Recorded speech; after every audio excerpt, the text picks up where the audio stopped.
Assalamualaikum warahmatullahi wabarakatuh.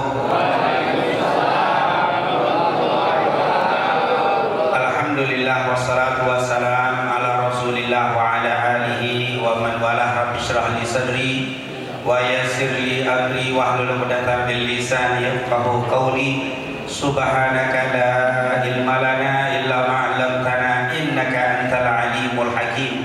Allahumma la sahla illa ma ja'altahu sahla wa anta taj'alul hazna idza sita sahla bi rahmatika ya arhamar rahimin. Amma ba'd.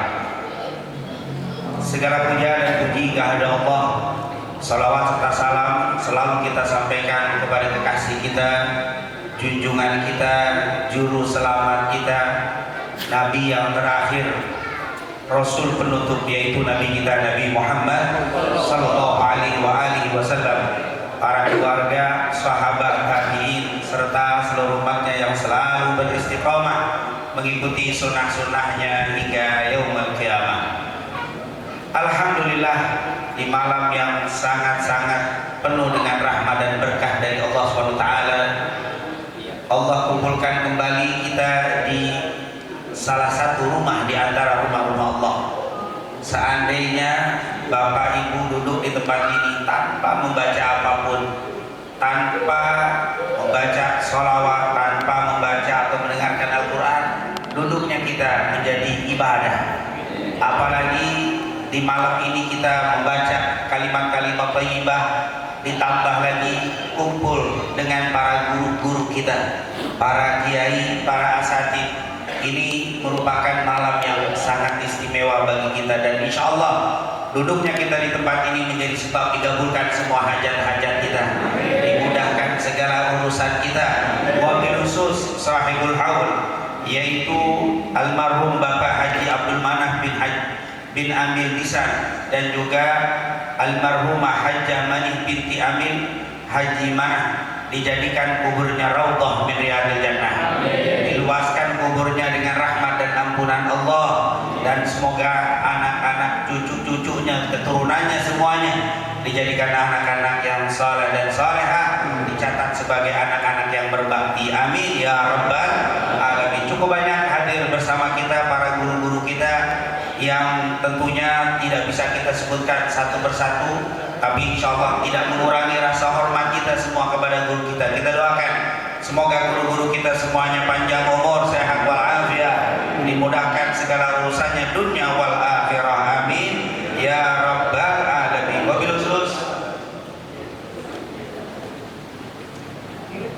Wabil khusus Dr. Andes Haji Asman, kemudian Kiai Haji Ali Mustafa Al-Hafidh, semoga diberikan sehat walafiat oleh Allah SWT. Dan juga hadir bersama kita Ustaz Haji Robaini, Ustaz Muhammad Rusni Effendi, Ustaz Imam Abi Syauqi, Ustaz Haji Qadar, Ustaz Nur Ali, Ustaz Rahmat Junaidi, Ustaz Mahmud, Ustaz Haji Maman, dan juga Ustaz Haji Kamaluddin, Ustaz Haji Ishaq Iskandar Mursyid, dan juga Ustaz Kamaluddin, dan juga para asatidz lainnya yang sulit untuk kita sebutkan satu persatu, dan juga aparatur pemerintah, Bapak Joko Suntoro SOS MSI sebagai Lurah Jati Melati, dan juga koring kita Harno Pranoto SPDI, dan juga tentunya Sahibul Bait Ustadz Haji Mudin SC dan keluarga besarnya. Semoga selalu diberikan keistiqomahan untuk terus berdoa untuk kedua orang tuanya. Amin ya rabbal alamin. Tentunya masih banyak mungkin guru-guru kita, para tokoh yang tidak disebut namanya, tapi insya Allah semuanya dimuliakan oleh Allah Subhanahu wa taala. Dan juga di sini hadir bersama kita tadi, yaitu yang telah memberikan nasihat kepada kita, Ustaz Abdullah Syafi, semoga Allah berikan sehat walafiat kepada beliau. Dan juga hadir saya lihat Kiai Imran dan juga Bang Haji Amin Awi, yang insya Allah semoga hajat-hajat mereka digabulkan oleh Allah Subhanahu wa taala. Hadirin dan hadirat yang dimuliakan oleh Allah, tidak berpanjang lebar, kita semua yang hadir di sini pasti kita ingin menjadi hamba orang yang dibanggakan dan dicintai oleh Allah. Semua pasti kita ingin menjadi orang yang dicintai menjadi orang yang dibanggakan oleh Allah. Karena kalau kita sudah dicintai oleh Allah, selesai urusan. Ibadah kita yang tidak terlalu banyak di hadapan Allah menjadi besar. Dosa-dosa yang kadang-kadang terpleset kita lakukan, insya Allah cepat diampuni, dimaafkan oleh Allah, karena kita sudah dapat kecintaan Allah. Karena kalau orang sudah cinta, jeleknya tidak terlihat, bagusnya akan berlipat. Itu bagaimana caranya? Kadang-kadang kita ini ngejar nyari kecintaan dari makhluk, tapi lupa ngejar kecintaan dari Sang Khalik. Kadang-kadang kita nyari cinta dari orang, tapi lupa nyari kecintaan dari Allah Subhanahu wa Ta'ala. Ada amalan-amalan yang menyebabkan kita dicintai oleh Allah. Salah satunya kita bisa buka surat Al-Hasyr di ayat yang ke-10. Sebenarnya ayat ini berkaitan dengan ayat ke-8 dan ke-9 baru ke-10. Singkatnya, surat Al-Hasyr ayat ke-8, Allah membanggakan, Allah mencintai orang muhajirin. Kenapa? Karena mereka meninggalkan kampung halamannya, kotanya untuk menjaga tauhidnya. Itu sangat luar biasa. Kaum muhajirin dibanggakan oleh Allah Subhanahu wa Ta'ala. Di ayat ke-9 Allah banggakan orang-orang Ansar yang menolong, menjaga, melindungi, mengayomi dan menyambut orang-orang muhajirin. Walau kana bihim khasasah, walaupun mereka terkadang susah, tapi demi saudaranya dia kedepankan saudaranya. Nah, yang ayat ke-10 ini bisa juga untuk kita. Kita bukan orang muhajirin, kita bukan orang Ansor, tapi Allah katakan walladzina ja'u min ba'dihim yaquluna rabbana ighfir lana wa li ikhwanina alladzina sabaquna bil iman wa la taj'al fi qulubina ghillan lil ladzina amanu innaka ra'ufur rahim. Ada 3 sifat. Kalau kita lakukan, kita akan dibanggakan juga oleh Allah. Walaupun kita bukan orang muhajirin, walaupun kita bukan orang Ansor, maka kita bisa dibanggakan dan dicintai oleh Allah bila kita melakukan 3. Yang pertama, walladzina ja'u min ba'dihim yaqulun rabbana ighfir lana. Yaqulun, ini kata guru-guru kita ini adalah menggunakan fi'il mudhari' litajaddudul istimrar, yang selalu terus menerus, tidak hanya sesekali tapi terus sering membaca apa? Rabbana ighfir lana, ya Allah ampuni kami. Orang yang memperbanyak istighfar, orang yang membasahi lidahnya dengan istighfar, orang ini akan dicintai oleh Allah Subhanahu wa Ta'ala. Oleh karena itu Nabi Muhammad di dalam hadis Bukhari, Muslim, sepakat seluruh ulama, Rasul mengatakan walladzi nafsu Muhammadin biyadihi inni la astaghfirullah fil yaum 70 marrah wa fil riwayah 100 marrah. Kata Rasulullah, demi Allah, saya tidak pernah kurang dalam satu hari 70, riwayat yang lain sampai 100 kali beristighfar. Tidak kurang bukan berarti hanya 100. Tidak kurang berarti bukan hanya 70. Abdullah bin Umar radhiyallahu anhu menghitung, Nabi itu kalau lagi duduk tidak pernah berdiri dari tempat duduknya kecuali 100 istighfar. Nabi kalau berdiri tidak pernah duduk kecuali 100 beristighfar. Nabi bergerak dari satu keadaan ke keadaan lain pasti istighfarnya sampai 100 kali, kata Abdullah bin Umar.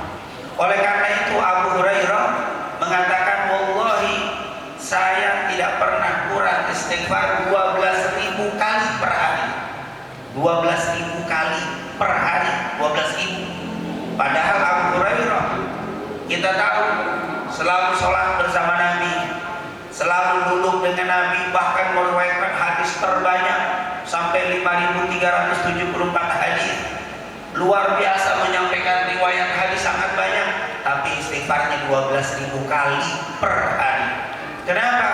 Rasulullah 100 wajar qad ghufira lahu ma taqaddama min dzanbihi wa ma ta'akhkhar. Dosanya Nabi udah lewat, sudah diampuni, sudah dijamin. Istighfarnya masih 100. Bagaimana saya, kata Abu Hurairah. Ya kalau kita secocoknya, sewajarnya aja. Kalau Abu Hurairah 12.000, kira-kira kita berapa pantasnya? Nah, nol aja. Ya paling tidak banyakin istighfar. Kalau mau dicintai sama Allah, Bapak Ibu yang dimuliakan Allah, istighfar itu tidak identik dengan dosa. Istighfar itu tidak harus berdosa baru istighfar. Merasa melakukan kemaksiatan baru bukan. Istighfar ini banyak faedahnya selain menghapuskan dosa. Di dalam riwayat Imam Ahmad dari Abdullah bin Abbas, Rasulullah pernah bersabda, "Man lazimal istighfar ja'alallahu min kulli dhikin makhraja wa min kulli hammin faraja wa razaqahu min haitsu la yahtasib." Di riwayat yang lain, "Man aktsara minal istighfar." Siapa yang banyak, siapa yang melazimkan, yang selalu beristighfar, Allah angkat dari kesumpekan kepada kelaparan, kesumpekan hidup. Kita kalau mau lagi sumpek di hidup kita, sumpek di rumah tangga, sumpek dalam kehidupan kita, resepnya istighfar. Kalau kita sedang mampet rezeki, resepnya istighfar. Ini sudah dikatakan, man lazimal istighfar ja'alallahu min kulli dhik makhraja. Dari kesempitan hidup diberikan kelapangan. Wa min kulli ham, kegundahan, gundah, galau. Pernah gundah? Dari muka-muka juga pernah gundah nih, orang-orang sehat, orang segar, orang-orang senang semua nih. Tapi kalau yang lagi gundah, banyakin istighfar. Gundah itu dalam bahasa ulama ada dua. Ada gundah karena ada sebab, itu ham. Kalau ada sebab-sebab utang belum kebayang-bayang, sumpah hidup kita, itu namanya ham. Gundah. Muka-muka gak pernah gundah, insya Allah dikasih rezeki semuanya. Amin. Bayar semua oleh Allah, amin. Ada yang sumpah yang gak pakai sebab, itu namanya gham. Bingung saya, gak tahu duit ada, urusan beres, tapi kok ada sumpah, itu namanya gham. Makanya Habib Abdullah bin Abi Haddad suruh kita banyak baca, ya farijal ham, ya kashifal gham, ya man li abdihi yaghfir wa yarham. Itu luar biasa. Kalau kita baca itu, gak gundah hilang, mau gundah ada sebab, nggak ada sebab. Ya farijal ham, ya kashifal gham, ya man li abdihi yaghfir wa yarham. Semoga kita semua kegundahan jadi angkat oleh Allah. Amin. Ya rabbal alamin. Istighfar wa razaqahu min haitsu la yahtasib. Orang yang banyak istighfar bakal dikasih rezeki tanpa diduga-duga. Istighfar apa dikatakan? Wa ma kana Allahu liyu'adzibahum wa anta fihim wa ma kana Allahu mu'adzibahum wa hum yastaghfirun. Allah tidak akan berikan musibah, bala, bencana, azab kalau kita banyak istighfar. Jadi bukan urusan dosa dan tidak dosa.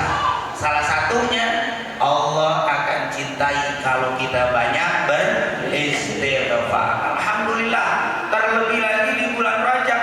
Ini sekarang masih bulan Rajab nih.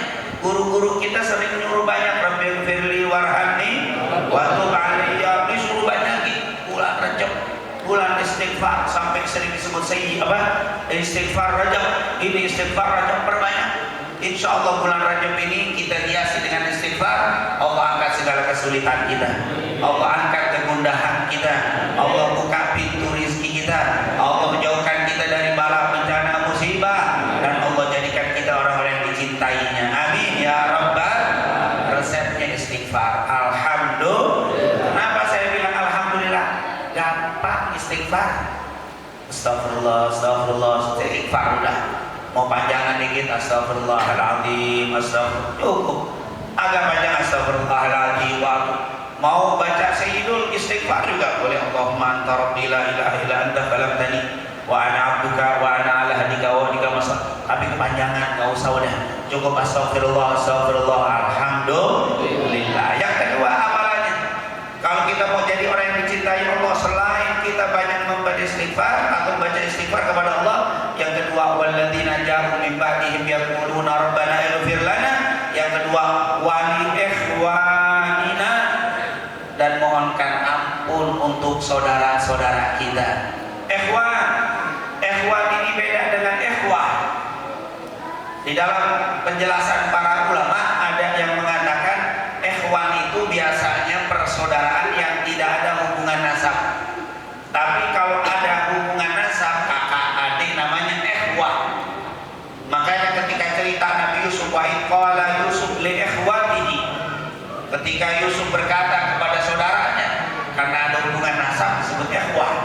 Tapi kalau nggak ada hubungan nasab, ikhwan. Hanya saja surat Al-Hujurat ayat 10, innamal mu'minuna ikhwah, itu untuk mendekatkan atau mengatakan persaudaraan kita dengan orang muslim walaupun nggak ada nasab, tapi seperti satu nasab umur, karena kedekatan dengan iman, kedekatan dengan tauhid, kedekatan dengan akidah. Oleh karena itu kita jaga persaudaraan kita jaga ukhuwah kita muslim dengan muslim adalah bersaudara. Innamal mu'minuna ikhwah. Perbedaan nanti yang terjadi urusan pilpres apalagi itu, jangan bikin kita baca. Kita umat Nabi Muhammad, kita umat Rasulullah, ini adalah saudara kita, satu pengajian, satu majelis. Silakan berbeda tapi tetap kita innamal mu'minuna ikhwah. Ini adalah persaudaraan yang diajarkan Nabi kita Nabi Muhammad. Berbeda itu biasa, kalau mau dibikin satu nggak bisa. Bahkan di dalam madhab kita beda, ada 4 madhab. Madhab Hanafi, Maliki, Syafi'i, Hambali yang terkenal. Nanti ada madhab Dhahiri, ada madhab banyak, tapi yang tetap ada 4. Berbeda itu biasa. Kita tetap sama walaupun ada beda madhab Maliki, Hambali, Hanafi, Syafi'i beda, tetap kita satu. Dalam baca akidah juga ada macam-macam. Ada Asy'ari, ada Maturidi, bahkan ada juga yang di luar itu. Itu adalah perbedaan. Yang penting kita lihat la ilaha illallah. Udah, ini adalah saudara kita. La ilaha illallah Muhammadur Rasulullah, saudara kita. Kalau dia meninggal, Allahumma ighfir lahu warhamhu wa'afihi wa'fu anhu. Bahkan kalau kita lewat kuburannya, assalamualaikum ya ahlal kubur minal muslimina wal mu'minin wa inna insyaallah bikumul lahiqun nas'alullaha lana wa lakumul afiyah. Lihat, assalamualaikum ya ahlal kubur minal muslimin wal mu'minin. Salam untuk kalian wahai ahli kubur dari orang-orang Islam. Enggak dibilang di kuburan madhabnya apaan ya? Madhabnya Hambali. Waduh, kalau gitu saya nggak salam dah. Walaupun dia muslim tapi madhabnya beda. Oh, tidak boleh. Kalau sudah meninggal, ini adalah saudara kita. Ini adalah umat Nabi Muhammad. Doakan mereka. Allah bangga kepada umat Nabi yang selalu mendoakan saudaranya, terlebih lagi yang sudah meninggal dunia.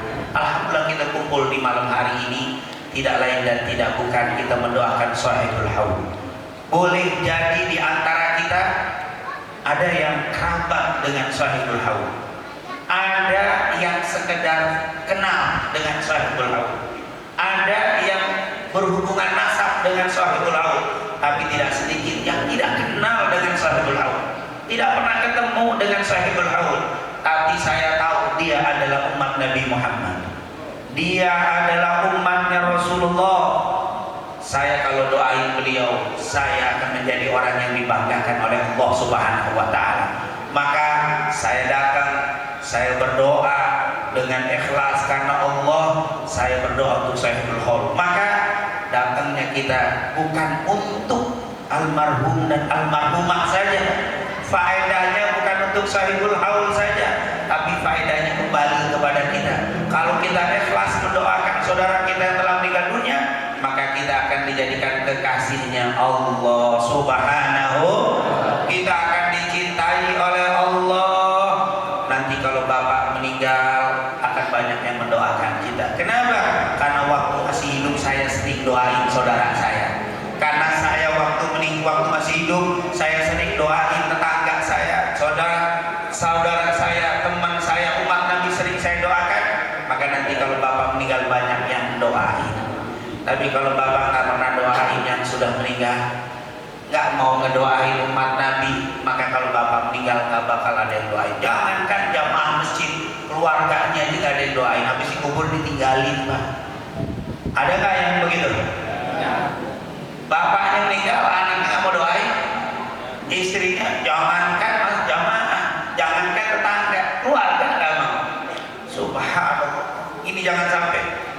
Makanya kalau kita mau didoakan nanti setelah meninggal, ayo kita doakan orang-orang yang telah meninggal dunia. Dan malam ini kita dengan penuh keikhlasan kita doakan sahibul haul. Semoga sahibul haul dijadikan kuburnya raudhah min riyadil jannah.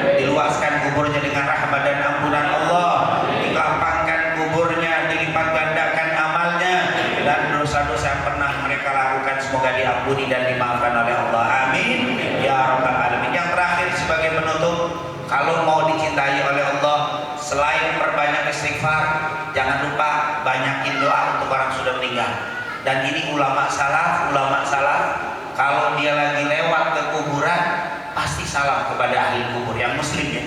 Kita lagi naik motor, kuburan sebelah kanan kita lewatin, assalamualaikum ya ahli kubur.